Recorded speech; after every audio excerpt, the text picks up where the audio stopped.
mamalo atu talamalu whanua. Lotu pe moe ako. Pe malamoe la maria ho eiki moe lereia tonga katoa pe. Pe tala mo ka apoi. Pe whatulo atu heni ke whanua hau koeni ko Amerika o ko iaia tu whanua mātonga.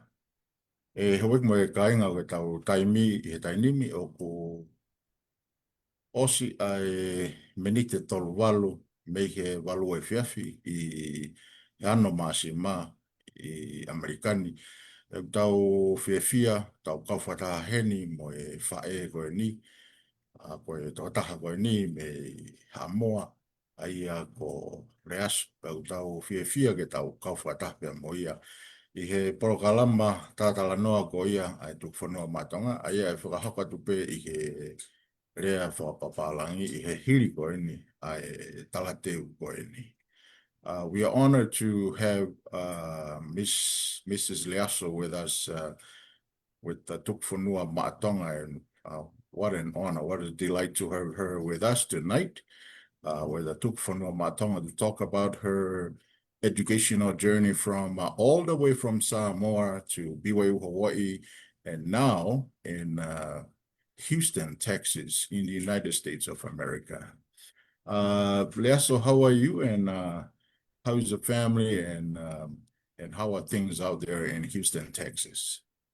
Thank you so much for giving me the opportunity. First of all, it's such an honor to be on your program to share my journey.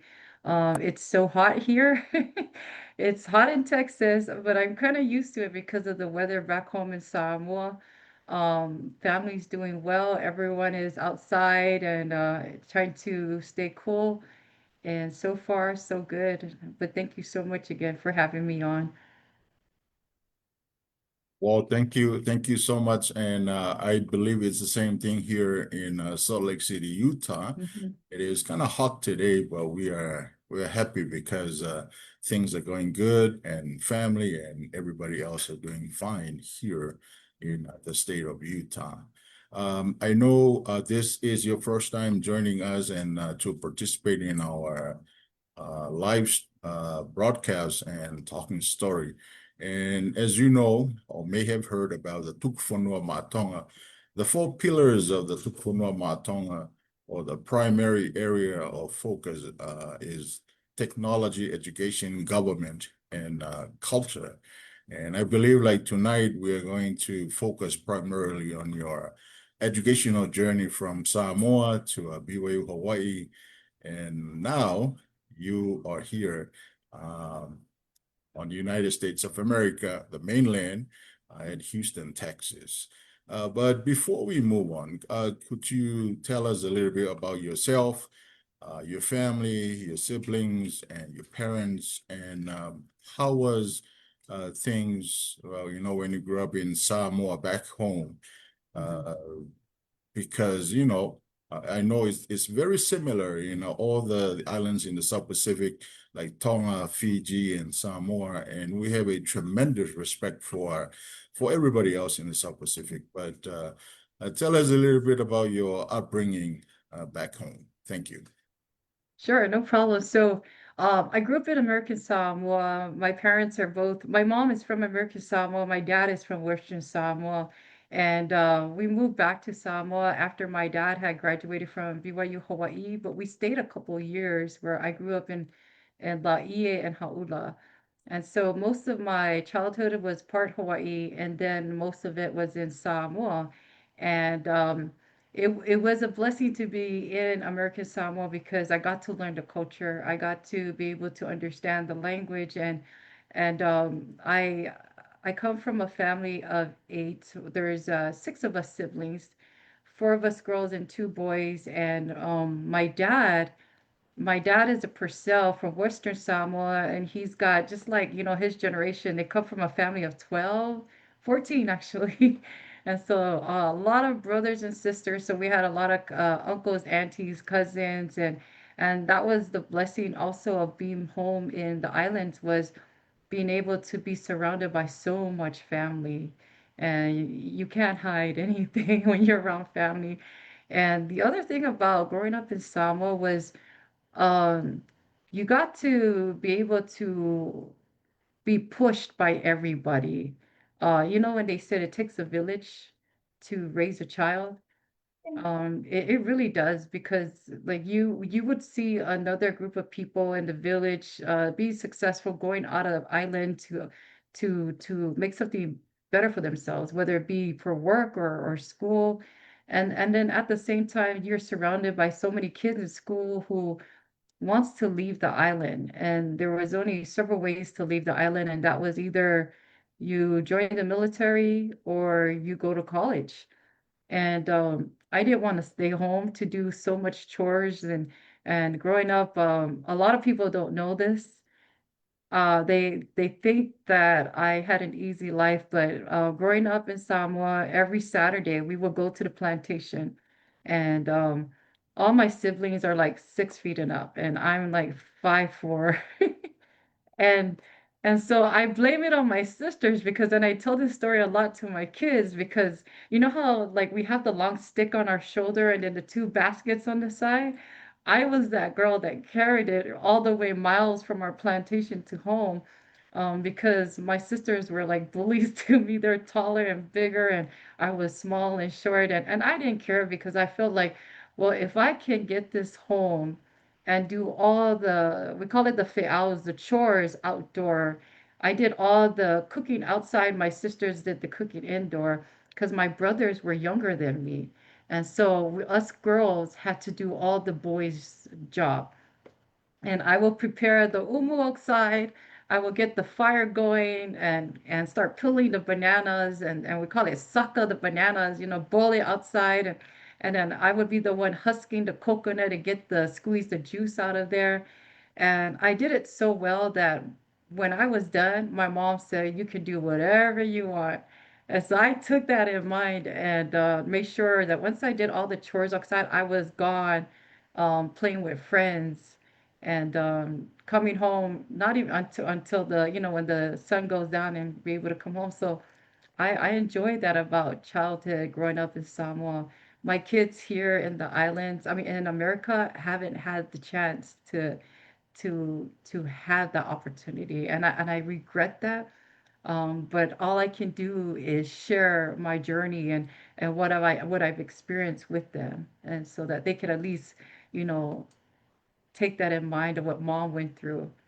And when I tell them to vacuum, this is the funny thing. When I tell my kids to do the chores, they're always arguing with each other. I said, it's not hard to vacuum. It is not hard to fold your blankets. It is not hard to clean up. I don't understand.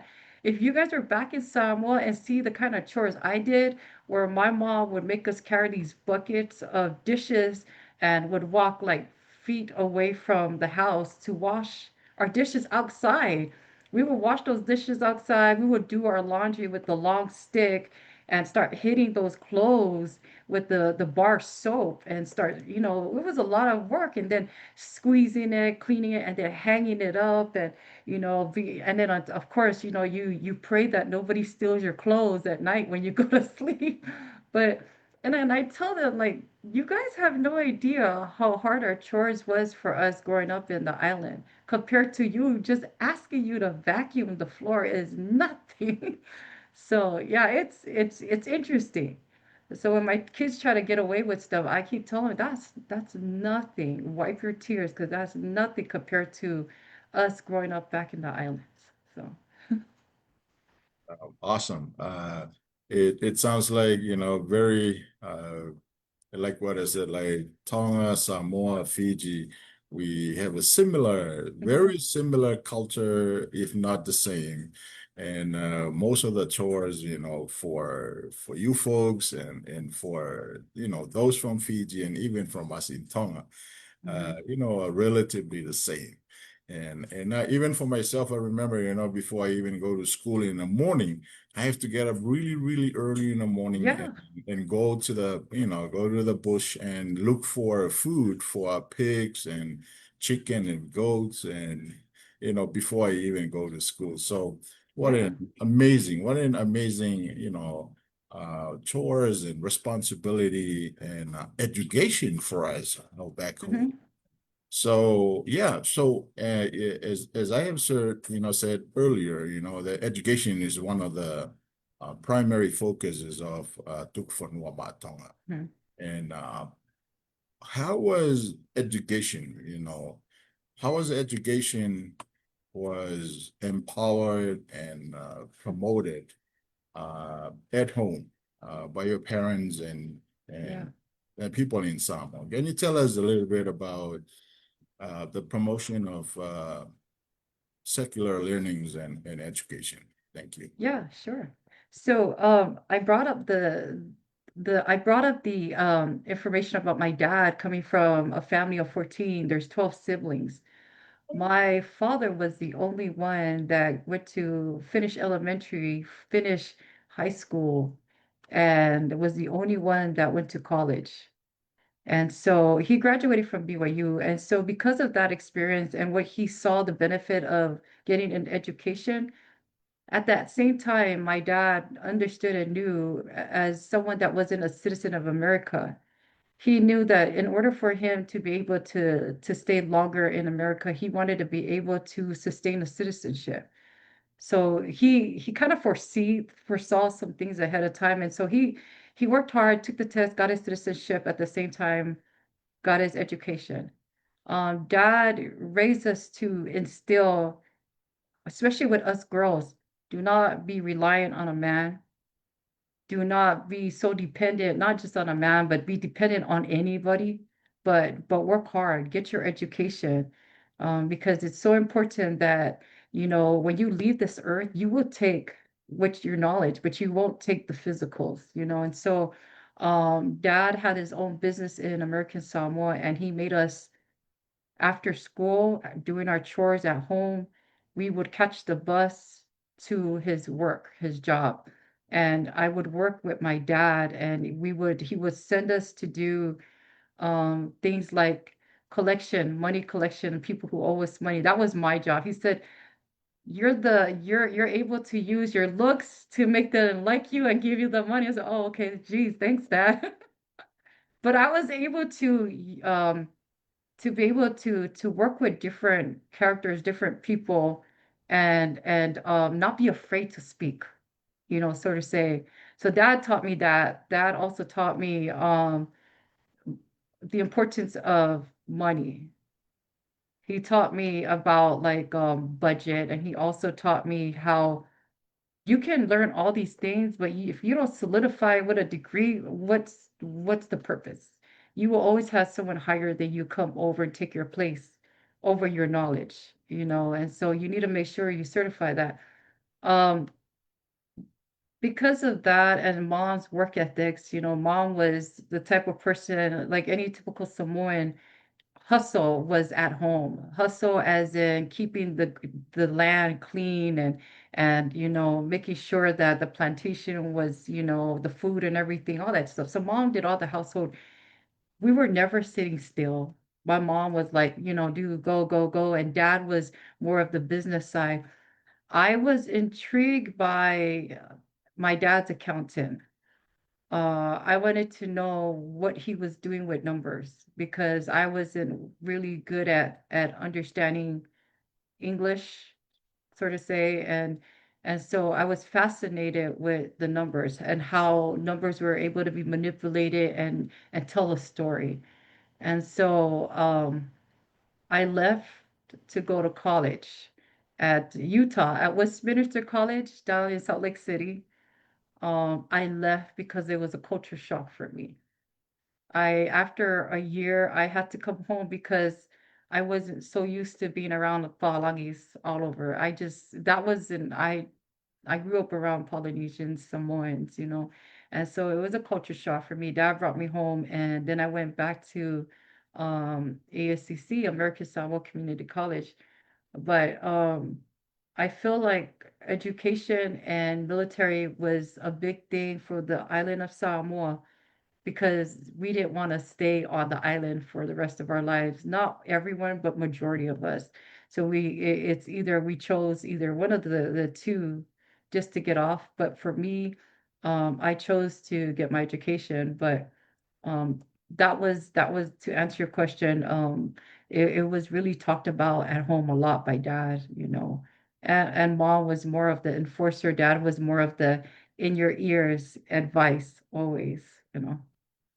Yeah. Wow. That is really inspiring, and what a great experience, you have had, over the years, in with your educational journey. Yeah.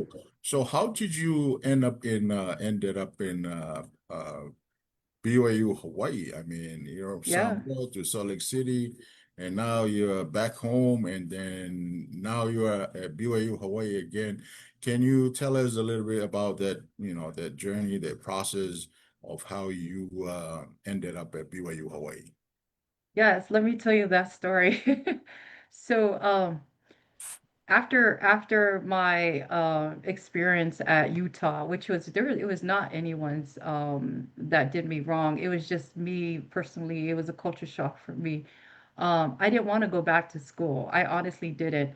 I ended up getting married and went to Hawaii, went to Alaska to get married and settled down because I felt like, well, this is probably going to be my life. I'm going to just be a mother, be merry and happy, and we should be good. But my dad never stopped calling me. Sorry. My dad never stopped talking to me. They also, when are you going to go back to school? I said, Dad, I'm fine. I'm working a good job here.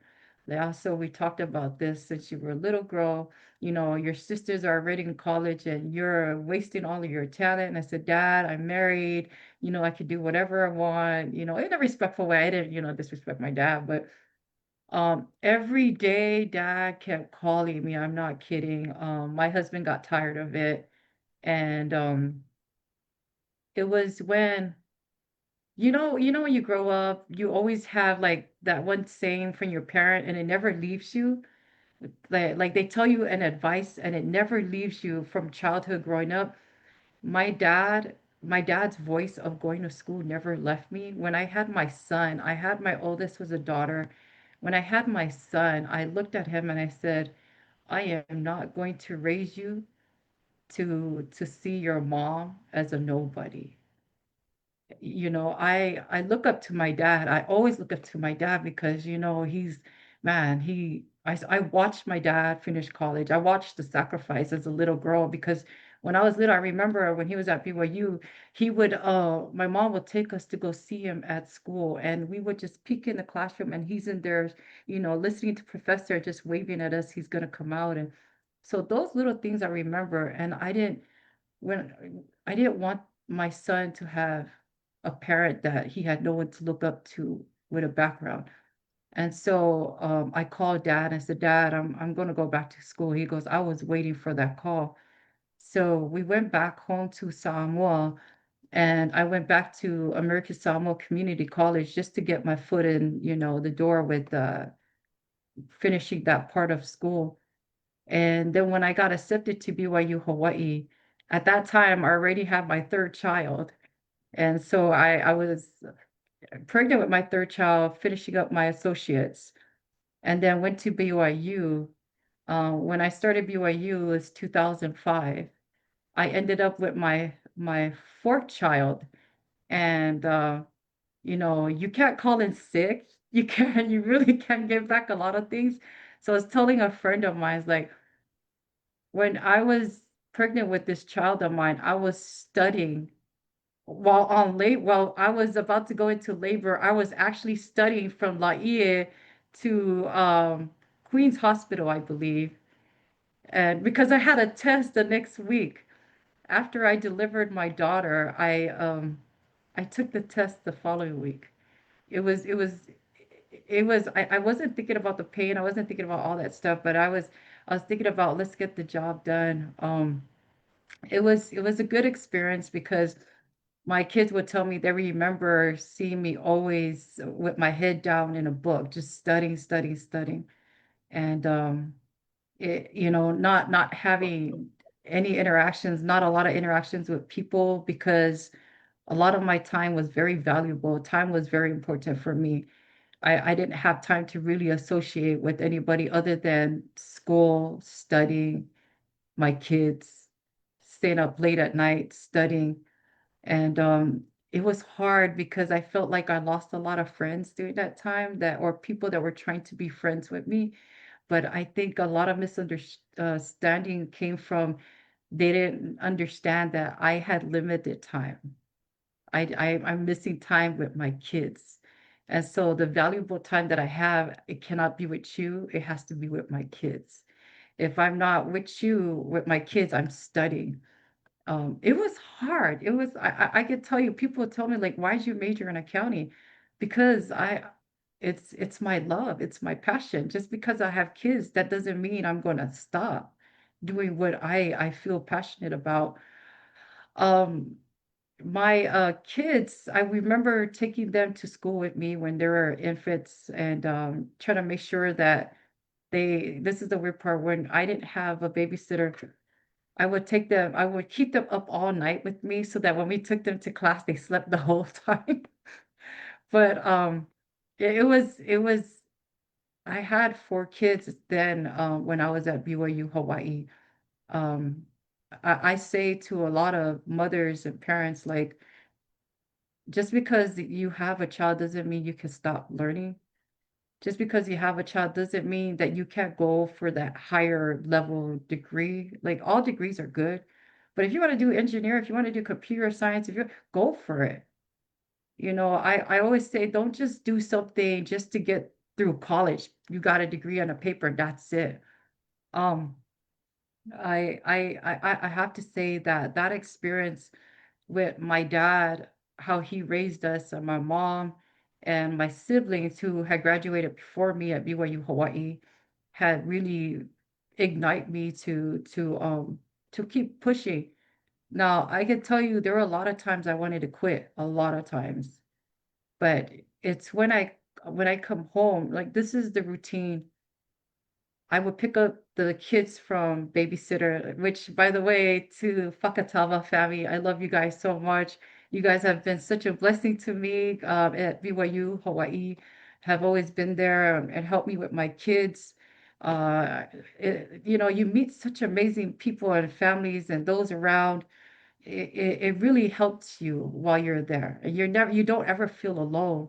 Um, when I would pick up my kids from the babysitter after I worked part-time in the accounting department, which by the way, I'll explain that later. I worked part-time in the accounting department, went to school full-time, picked up my kids. My husband worked downtown and so like downtown when he used to catch the bus was like 2 hours from Laie to downtown, Honolulu and I would wait for him. We would switch places. He would grab the kids and I would leave like about 6, 7 o'clock. I won't come back until the library at BYU closes at 12. And I would stay there with my friends, my study friends, who the library closed at 12, but we will, I think 12. And then we won't leave until 1 o'clock when the security guard comes to chase us away. And here's the funny thing. Like when I started BYU, I didn't understand English. Like, yes, I understand English, but I didn't understand that type of English. Like, what did the professor mean when he said this? What does, I don't understand that. And so I've learned, and my kids do this too, with trying to pick up habits. I've learned to find the smartest kid in class. And I've learned to find kids who are foreign kids that didn't speak English but they have A's in class. How do you get an A in class and you don't speak English? And so I went to befriend them to figure out how to if they can do it, I can do it too. What's their study habit? What are their habits to make them successful? And so I befriended them and became partners with them in studying. And when I did that, I got to see like, oh wow, they all have a thesaurus. Like back then, we didn't have cell phones, that Google, we didn't have all of that stuff, but we had a thesaurus and we had a dictionary. And so they taught me to record the lessons, the lectures. And then after recording it, we would just sit down and write word for word what the professor was talking about. And then we would use a thesaurus to define those words and what those words mean in that sentence. Once we did that, we start to pick up a pattern and understand this teacher's particular way of speaking and what he meant, because every professor is different. I've also learned, and again, this is what my experience. I've also carried it on and taught my kids while they're in college too. I tell my kids, you want to make sure that, with the syllabus that they give you, the schedule for each classes, you want to make sure that you read ahead of time so that when you go to class, you can understand what the professor is saying. And so that it can make sense to you, because a lot of times when you get involved into something that's foreign to you, it doesn't make sense to anybody until you read it ahead of time before the class starts. I say 2 weeks before, then you start to make sense of what the lecture is about. And then when you sit down with your friends to study and use your thesaurus to define every word that's being said, it becomes a lot quicker and faster, and then you start to pick up the pattern of what everything means. And so that's how I was able to learn. And my kids, now that they're in college, being in America, you have different type of professors. Some are from different countries like India and China, and so the way they speak is, you cannot understand for the life of anybody. You just can't.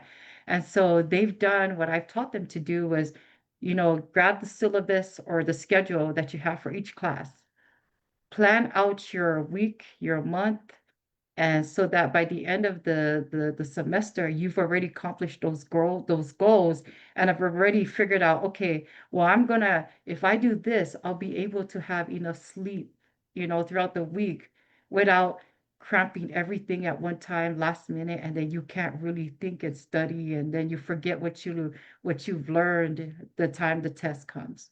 So that being at BYU with different ethnic backgrounds and different characters and very diverse, really, really made me feel comfortable and assure myself that, hey, I'm not the only one. And like I tell all my kids, and we were just having family prayer last night, and my older kids were advising the younger one, and they said, if that person can do so well in that class as and ace their class, why can't you do the same? If you can't do it, then the problem is you. You're the problem. There's something about yourself that you need to fix and rearrange the way that you study, rearrange the way that you think. And a lot of it too is get rid of the victimized character, like, oh, poor me. No, you know, I tell my kids, I was pregnant with you. How many times? When I went to school, I went I went right back to school the next week after my fourth child. And I was studying, and I told them there is no excuse for you guys. Nothing. So I can tell you this story though. Upon graduating from BYU Hawaii, I was preparing to join the military. Not a lot of people know this. And at the same time, I had an offer from two of the top accounting firms, but three accounting firms were there. There was CBiz, Deloitte, and PricewaterhouseCoopers. And so, of all the kids that was out there, I was one of the accounting students that was picked for an interview from CBiz and Deloitte, the top accounting firms.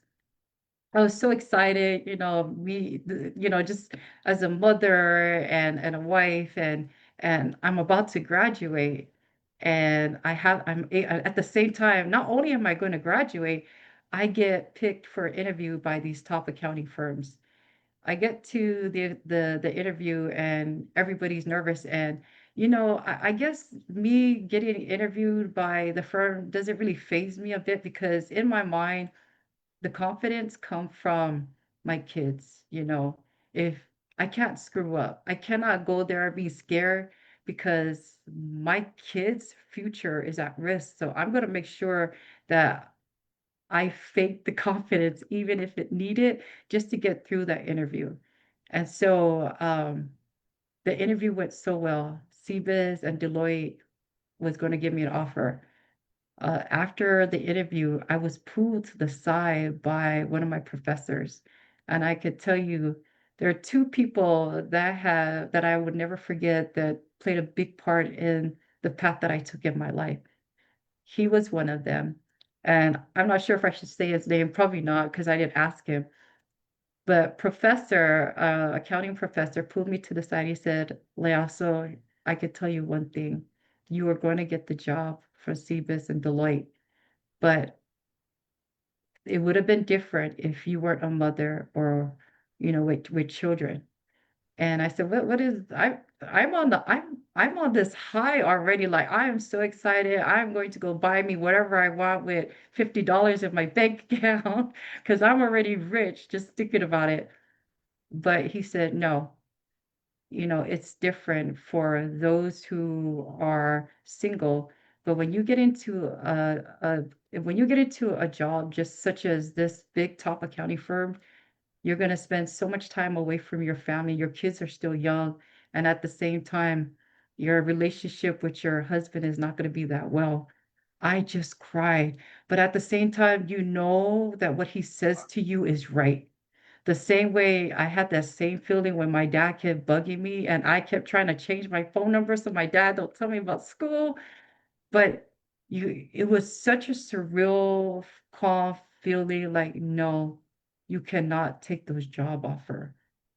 And I cried. I didn't even say thank you to him, nothing. I walked away angry, like just very, I guess you could call it fali. That's Samoan term for just being stubborn. And I went home and I looked at my kids and I immediately just decided, you know what, he's right. And I talked to him the next day and I said, I'm so sorry I left rudely and didn't thank you for advising me like any other person would. Anyone wouldn't care. But the fact that he thought about my family, my children, they were so young that he had to advise me and pull me away so that he could, and I could tell you that was such a blessing. But that was one. 2 weeks later, I completed my boot camp I'm not boot camp. I completed my physical, everything to get ready to join the military because I thought, well, if I'm not gonna do this, I might as well just do the reserve, military reserve, not active, but just reserve, because then I could still be at home. I did all of the 9 yards of physical and the test and everything. Now, that week I was going to graduate, and that week I was supposed to, on that Monday, I was supposed to go in, sign a paper, get my orders of where I'm going to go for boot camp, plan ahead. Went to church that Sunday. Of all Sunday, it was a Sunday that I was going to cancel. I wasn't going to go, but then something told me, go to church that Sunday. So I went to church that Sunday, and President Prescott, another shout out to love you so much for what you've done for me and my family as well. President Prescott, who is also the same person who ordained my husband with the priesthood, he said to me, Leaso, I need to talk to you in my office. This is after sacrament. I thought, man, I don't want to call him because I'm about to leave, so I don't want to do anything. So I thought, okay, what is he going to ask me? He calls me to the office and he says, I've been in I believe it's the reserve for National Guard, I believe, for 21 plus years. And I heard that you're about to join the reserve. I said, yeah, I mean, I couldn't do, well, I figured, because I'm the type of person, I always want to back up, just to back up for my family. Then he said one thing to me. I feel like I need to tell you this before you decide to sign papers on tomorrow, which was that Monday, and you're about to graduate. But if you were in the Middle East and a child came up to you, you're in the middle of combat, and that child held a gun to you, what would you do? I broke down and cried again, and I said, Lord, have mercy on me. There's always a reason for everything. I knew right there I couldn't do it. There's no way. I'd rather have that kid kill me. I would never kill a child, regardless of whatever situation. Then he said, then the military is not for you. And he said, your kids need you. Wow. Uh, that is so amazing. And thank you for sharing those amazing stories, inspiring stories with all of us this evening. And we are all happy about BYU Hawaii. Oh, yeah. As as you know, that there's so many, there are thousands of people that come from the islands of the sea, from Samoa, from Fiji, from Tonga, from Papua New Guinea, and even Tuvalu, and even Tahiti. They all Yeah. come to BYU Hawaii, and the idea is for them to gain education and then go back to their own country and serve there, and to help others to become like yourself, and to become like them. So, but I'm so glad, I'm so happy. I believe this is the first time that someone from BYU Hawaii have ever went into details about Oh, sorry. her experience or their experience at BYU Hawaii. And we are all proud of BYU Hawaii. Yeah. So, but Leaso, if you were to promote BYU Hawaii, and we're not here to promote BYU Hawaii Right. because BYU Hawaii, promote itself, but because there's so many schools here in the United States of America for us to choose from. But what would you tell, young generations in, back home, uh, instead of going to other universities or other schools here in the United States of America? What would you tell them why they should pick BYU, the priority or number one school to go to? So, like you said, right, it's we're not trying to promote BYU Hawaii. I I chose BYU Hawaii because it's more family oriented, and the standards is pretty much kept at a higher level. And I felt like, well, this is good for my soul. It's good for my growth. At the same time, you don't feel like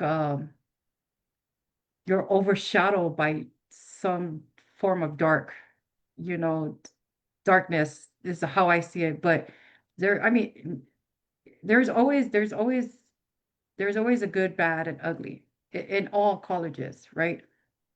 But with BYU Hawaii, I really admire the people that serve us students, the professors that was led by the Spirit to speak and teach and guide us in different ways that you don't see that in other colleges. Like you don't see that in other places. At the same time, when we have those Thursdays, I believe those Thursdays where oh, I forgot what it's called. It's been years where we have like a devotion, and I honestly wish that I had done this when I was single, because the one thing I remember at one of the devotion that was spoken on a Thursday was he talked about don't don't marry a project.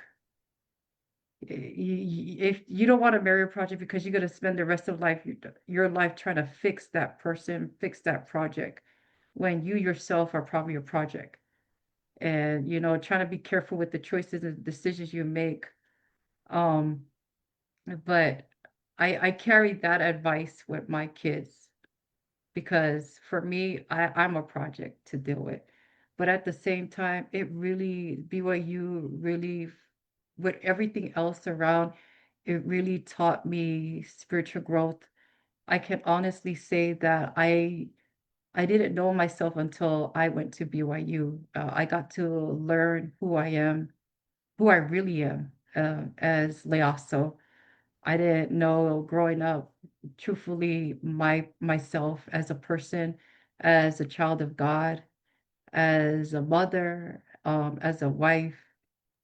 But sometimes I get lost in trying to be that perfect person, trying to keep that image, and I forget like what that it's okay to be not perfect, and it's okay to not clean up your house every day. It's okay to let your kids run with messy hair, It's okay to wear different socks and, you know, but to answer your question, for those who really want to come out to America and go to BYU Hawaii, if you want your child to be sustained in a very spiritual environment where you have professors and leaders there that can be a good mentor and example to help your child, even in the most darkest or the most trying times, especially coming from a different island into a culture shock for those who are not used to America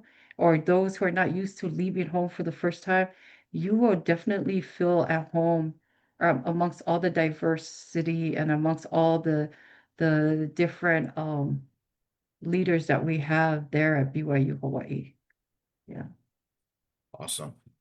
And I know you mentioned some very important words like like diversify, and we all know that BYU Hawaii is so diversified, from different nationalities, different ethnicities, and it's a great opportunity for everybody else to learn from each other.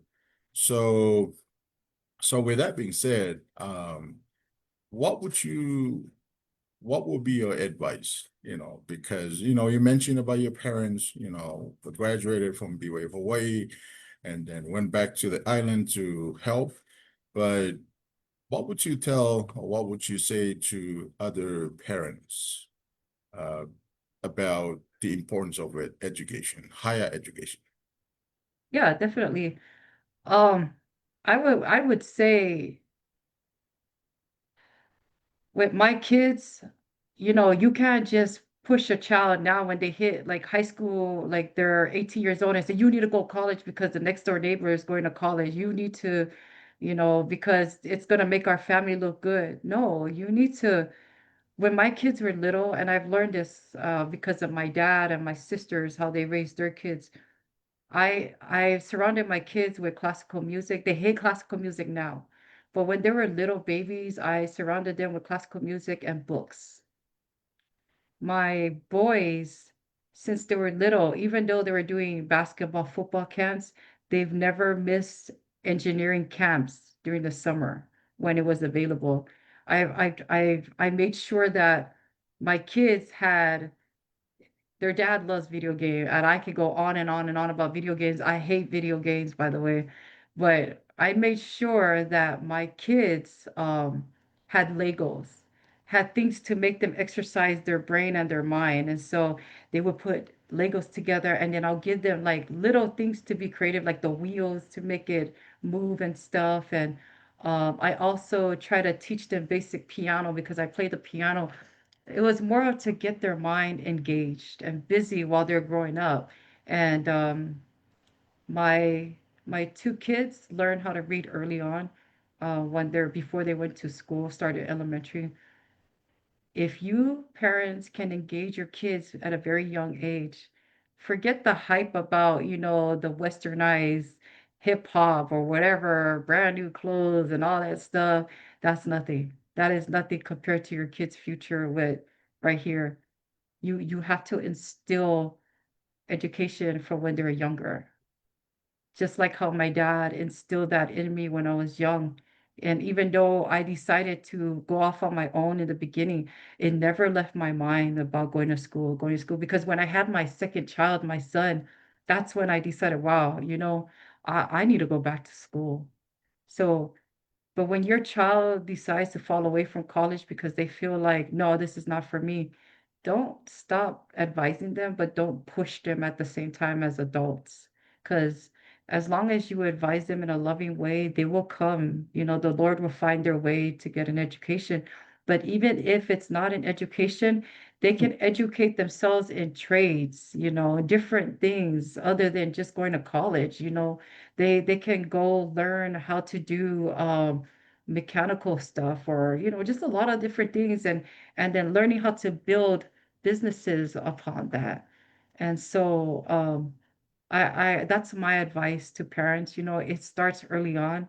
Don't wait till the next door neighbor's family goes off to college and then you want to compete and do the same thing, or yeah, it doesn't work like that. Right. Thank you. So, and speaking of business, you, eh, according to your biography, you graduated from BYU Hawaii, but then you went on to grad school, to complete Right. your master's in business administration. Hmm. Why didn't you stop at BYU Hawaii at, undergrad? You already have a family, you already have kids, that's priority for you. But then you still have that, that vision, that desire to go for higher education. Hmm. Tell us your journey into your grad school with your master's in business administration. Yeah, sure. Thank you. That's a good question too. A lot of people had asked me too when I was working on my master's, um, and I was pregnant with my fifth child. And I was working for an accounting firm at that time when I was working on my master's degree. People ask me, why are you doing this? Because I know for a fact when my kids get of age to go to college, I've already set the bar with the bachelor's degree. I'm going to set that bar higher so that my kids, and a lot of this is really for my kids, my family. So I knew if I get my master, my bachelor's and my master's, my kids need to go further. They need to go farther than that. And and at the same time, I knew that learning should never stop just because you graduated. You need to keep learning because at the same time you're also exercising your brain. And I feel like I will never retire. I will never stop learning. I will never stop working until I am 6 feet under because I feel like the time that I rest is when God puts me in the next life in heaven. But in the meantime, it's so important that you seek a higher education for the benefit of your future because you just never know how many people out there already has their bachelor's degree. There's so many, but not a lot of them have a master's or other certification with the experience. And so you need to make sure, like I told my kids, that you go as far as you can and make sure that when you do get that paper, even though you got that paper, that doesn't mean that you sit still and do nothing with it. You make sure that the year before you graduate, you have a job lined up for you. Don't wait till you graduate and mom and dad here graduate. Now you look good. No, no. What happens after you graduate is what's important. How you use that degree and how you use that knowledge. You don't just go to school just to get by. So, Yeah, that's that's so true. And as far as like accounting, mhm. so I know you went to Alaska, you came here to Salt Lake City, went back home, come be with you Hawaii. So, but if you were to go back to Samoa, what would you tell young generations who would like to pursue the field of accounting? What would in terms of preparation, what would you advise them to? Well, first of all, I would tell them to focus a lot on the fundamentals of accounting. If you want to do accounting, even with the curriculums that we have, is do a lot of reading. It's so important to read. It's don't be too reliant. Like I mentioned before how important it is with AI. It is important to do AI. It's very important. AI is a big um um new thing now that I feel like as time goes, you need to also increase and learn as the roles change, right? But at the same time, if I were to go back home and advise those and back in Samoa, I would definitely say that yes, if you want to pursue accounting, you also have to focus on learning and understanding the basic fundamentals of numbers and solving problems. A lot of solving problems with math. And at the same time, don't lose focus on other things with like the law, business law, and how it changes, and also understanding what goes on in the world with marketing, understanding the marketing and understanding business terms because like when you go to school, you do business classes and stuff. It's like my daughter's she's majoring in accounting and she's always asking me, Mom, what does business law have to do with this? And we're just doing accounting and what does this mean and what does that mean? And I said, well, that's why it's so important that you read and understand the basic fundamentals so that when you get involved into accounting, all those words and terms under it makes sense. So yeah, and I'm sure that they have an accounting program for high school. I hope so in American Samoa. And if they don't, I hope that they do. I hope that they have business classes as a elective or accounting as an elective for high school for these kids who are trying to get into whatever field they want to when they go to college. Because it's a good way to prep them. Okay, great. So, I mean, again, I know you have, relatively big family, and I believe, that's very common with Oh any yeah. uh Polynesian, family. But how did you what did you do differently? Like, how did you balance, schooling, I mean, family, your church, your work, your Mhm. kids? Can you tell us a little bit, how did you do that? Balancing your time with everybody else. Yeah, it's thank you for that question. Um, I owe a lot to my Heavenly Father. It's I could never like I look back and I think like man, I if I was not aligned with my Savior Jesus Christ, I don't think I'd ever be able to feel the spirit in the direction I needed to go. I think I would have been a stubborn person and taken a route that's a lot different. Um I my kids are my motivation.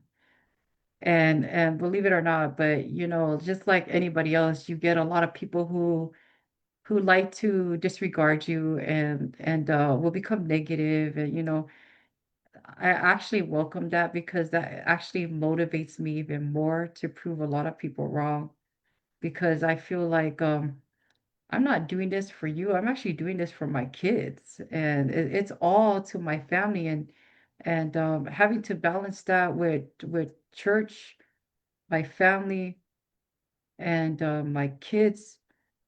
It's a lot of prayers day, a lot of prayer at night, and a lot of scripture reading. And I'm not perfect, but man, that really helps protect and shield us and guide us in different ways that I cannot explain. So, Great. Uh, so how does it, feels like to work for, you mentioned in your biography, you work for the state or the city of yeah, Houston. So yes. how did you end up at that career path?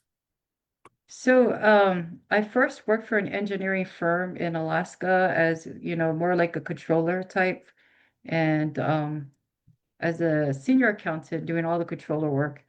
And then we left to come to Texas because we moved here. It's a lot cheaper in Texas, by the way, when you're raising your family.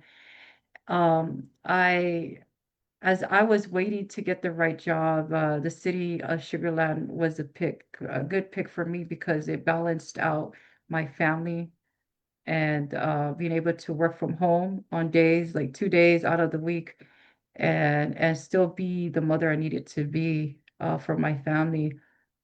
So that's how I ended up. I've always worked for the private sector, and it's a lot different compared to government. But it's a different environment, different pay, different type of work. But I have to say that not all money is good money. That's by the way. I think what matters to me a lot is how do we manage and keep a roof over our head for our family, to make ends meet and to keep our kids, because a lot of people will say to us like, wow, you guys spend so much money on your kids. Well, yes, the biggest investment for us is our kids, not the big house, not the cars, not this and that. We're not about image, we're not about show. If if it was just for just me alone, definitely I would do those things, but I have a duty and a responsibility, and that priority are my children. And if I leave, those legacies is all I have left on this earth. And I want to make sure that they are also aligned with the way I was aligned through our Savior Jesus Christ, and know that you're not perfect, but do your best because that's the only way to success. So Right on. And speaking about, helping or giving back or contributing back to uh, our country of origin, uh, any plan of going back? I know you still have, a very young family, but what do you foresee yourself, in like maybe like before retirement, or are you folks planning on going back to Samoa to help, or what about your kids? Because you have experienced a lot, growing up in Samoa, but what about your kids? Are you willing to give them that same experience, back home? Or can you tell us a little bit about any of your plans about that? so right now, the goal is to, because we still have younger ones that are 11 and 13 years old, and the other four are going to college and stuff and working. But I would love to go back home to become a teacher and have businesses here in America to sustain us. You know, that's the goal. Because yeah, I feel like it's so important that I have so much to give. I have I have so much that I want to do. And sometimes the way I am is like, let's go, let's go, let's go, let's do this, let's do this. But some people are not used to that. A lot of people are very just laid back. And I'm that type of person. You're either with me or you're not. Because this, like a friend of mine mentioned, the train is going to keep on going. It's either you're with us or not. So I'm also that way where um, if you're not, I'm not gonna wait for you. And it's like that with my kids. If you're not gonna do what you need to do, don't come home. You just gotta understand the real life, the real world, and figure it out because I can't hold your hand all the time. And so hopefully in the future we'll be able to go back home and give back to the community, so that my kids would, I know that when they get older, they're gonna have their family. Hopefully, we'll be able to have, our grandkids come home and experience what their parents couldn't experience. So, Right on. And you completed your undergraduate and then you went for your master's. Any plan for a PhD? no. I only say no because I don't want more kids. No, no, I could if I wanted to, but my goal is trying to go to law school. And but that's in the air right now because for some reason my adult kids always got something that need my attention more. So, but law school is definitely on my radar right now. And I'm qualified to sit for the CPA exam. And I have mentioned this before where I had passed the first one, failed the second one, passed again the third one. I just said, forget it. I'm not doing this anymore. That was when my oldest was in high school, and so I'm qualified for the CPA. I just need to finish it. And my goal is to get that done as soon as possible.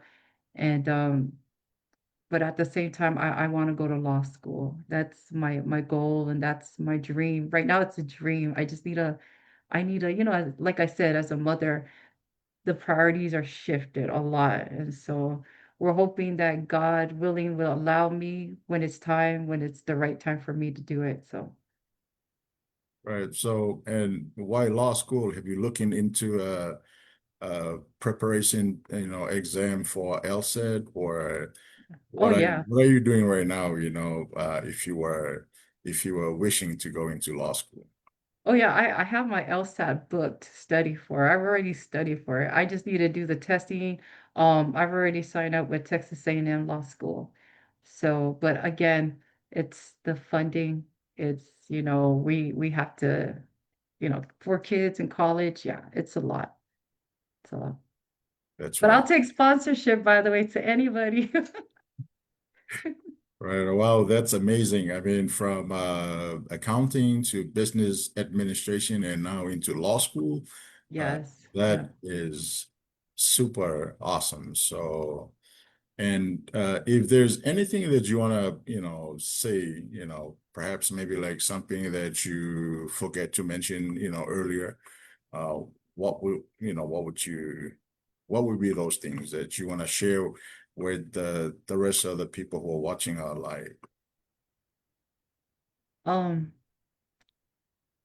I would definitely say stay close to the Lord, you know, keep that relationship with our Heavenly Father because that is so important. I feel like of all the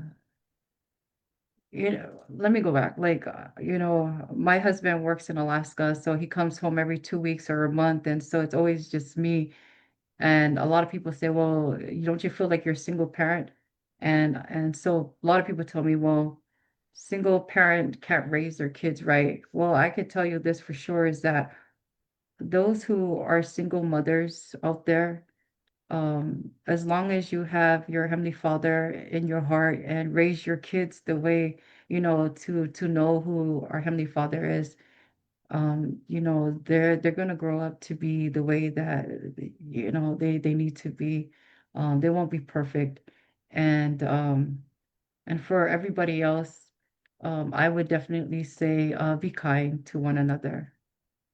Don't judge, but be kind and be understanding and be treated the way you want others to treat you. And be honest. Yeah. Right on.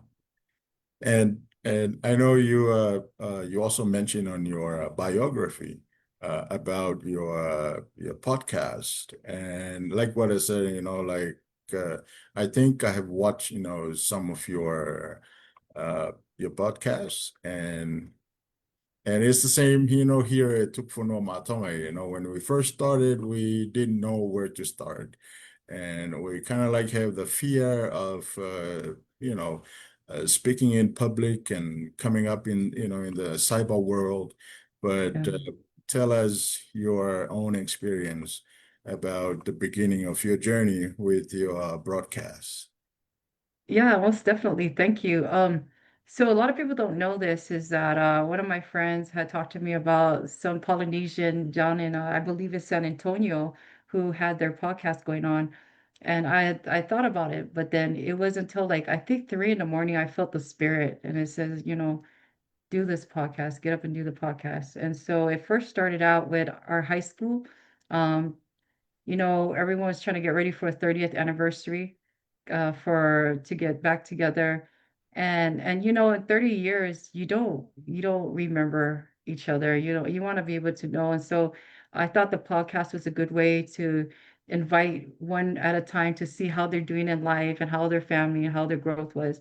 It was a hit. It was successful because you got to not only learn about their life, but they taught you, everybody brought a value that taught you about yourself and others and you become more um you become more loving towards them, right? And so when we went live in January, we started to open it up to everybody and um we've hit since January, we hit about 6 million views in our Facebook and like you said, it was hard in the beginning.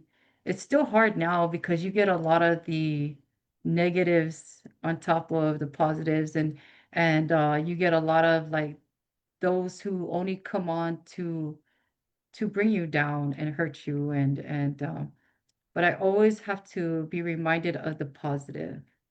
And I always got to be reminded of how it's made them feel and how the journey has taught others. Like my kids will watch the podcast and say, "Wow, I didn't know that about our culture," or "Wow, we're so similar to Tonga. We're so similar to Fiji," and also the pride of being Polynesian is shared. And so we have a wonderful team that's behind me, and our host who is such a phenomenon, Arlington Chief Tasi Ayafe. He brings such a powerful culture to our podcasts, and also bringing different dynamics that I can't bring as a person, because me alone is one thing, but having a group of people to help out is such a phenomenal a team to bring the betterment of our podcast. Um, but we hope that we can be able to grow it to where it's utilized as a platform for everybody to come on and share. It's not a podcast to throw shade at anyone. It's your journey, just like how you bring education. It's your journey, it's your life. You run the podcast how you want it to be. But yeah, I mean, we've been hit with someone trying to sue us, and we've been hit with, someone telling us we don't know anything, and someone calling me plastic, and it's a lot of different things like, oh my gosh. So, but it comes with the territory, and you lose some people, you gain some people, but at the end of the day, is you think about, well, is this the way that our Lord wants us to be directed? And if so, then let it be. So Well, thank you so much, Leaso, for sharing your educational journey. Very uh, emotional, inspiring, and we hope, it's the same thing here with the Tukfono Matonga. The idea here is for everybody to come and share their own story, their own journey, their own show, or whatever, however you want to say it. But the idea here is to promote and to preserve, especially for our culture, and to recognize that there's a lot of people out there who work so hard for something, and I believe personally they deserve to be recognized, thank you. by, inviting them to come and share, their thoughts, their ideas, over the internet. And we're so blessed to have, amazing technology nowadays. And it's amazing that we can actually invite people from, from back home, from Tonga, from Fiji, from Samoa to come and join us as if we all live here in the Yeah, United States of America. And we applaud you folks for what you do out there with your broadcast. thank And you. like I think I mentioned it, before we went live, that one of our guests, from Tonga, and they contact us, and then we invite them if they are willing to appear on our show. And it's funny because, a few weeks later, I saw the same person. You interview him, and it was just like, amazing to see, a lot of our people, either whether from Tonga, Samoa, or Fiji, or wherever in the South Pacific, but we come together as one. And that is so amazing. So thank you so much. And anything else that you want to share with us tonight before we end our life? Just want to say thank you so much for having me on. It was a wonderful opportunity. Again, it's my first time being on the other side of things. And so now I know how people feel when they're actually in that seat of being on a podcast. And I really appreciate your program as well. That is actually utilized all over across our Pacifica. And want to also say thank you to those behind your program. This is so important that our people come out and understand how very important it is to enhance your knowledge and better for the betterment of yourself and your family and your future as well. And we need to get out there. Our Pacifica, not just Polynesia, Micronesia, Melanesia, we need to get out there and spread across the world for positivity, and not something that's, stereotype of us Polynesians, Micronesia, Melanesians, but something positive that can be shared around the world, because I feel like we stand for something different. We stand for something better. and we stand for unity, and that's something that we can bring to this whole world and share amongst all of our people. So thank you so much, and looking forward to see more of your program out there that's being shared in the podcast, and also to everybody out there, come out and take a look at ours as well, Pulse of Polynesia. This is a very unified platform for all and also for this program as well. And again, thank you so much for having me. Thank you so much, Leaso, for being our first guest for the month of August. And Yeah. so happy. We're so proud of you and all the work that you have done throughout the years. And we all believe, the young generations, millennial generation or alpha generation will someday listen to what we say, over the internet or our cyber world. And thank you so much once again. And please expect, that if we extend the invitation again for you to appear on our show, please, we are looking forward for any additional, insight from you, and not only from you, but from the growth of your broadcast. Same here with the Tukfono Matanga. We have a lot of members, in our board of directors, some from Japan, some from Tonga, and here in the United States of America, we have one from Hawaii. So diversified, and we are glad, that there are people out there who are willing to contribute and to help. But again, thank you so much, and I